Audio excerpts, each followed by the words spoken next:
আসসালামু আলাইকুম। আপনারা সবাই কেমন আছেন? আমি আলহামদুলিল্লাহ ভালো আছি। শীত তো চলে যাচ্ছে, আর কিছুদিন পর ধনিয়া পাতা পাওয়া যাবে না। তাই ভাবলাম কিছু ধনিয়া পাতা ফ্রিজে সংরক্ষণ করে রাখি। বাজার থেকে আমি এই ধনিয়ার পাতা 20 টাকা দিয়ে কিনে এনেছি।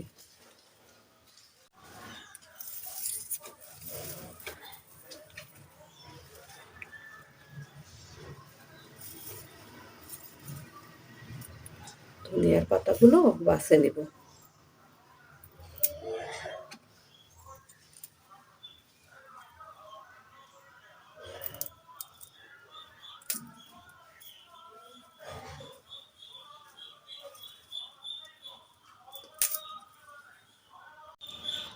এবার ধনিয়া পাতাগুলো পরিষ্কারভাবে ধুয়ে নেব। ধনিয়ার পাতাগুলো এবার ছোট ছোট করে কেটে নেব।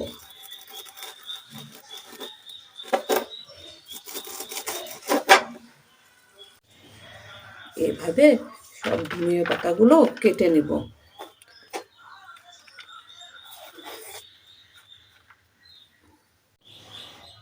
সবগুলো আমি এভাবে কেটে নিয়েছি।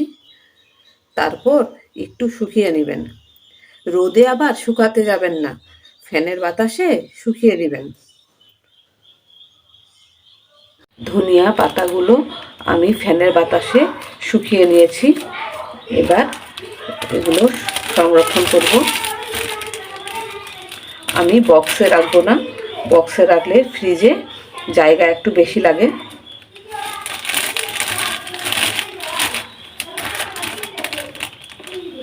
এভাবে আমি সবগুলো প্যাকেট করে নেব।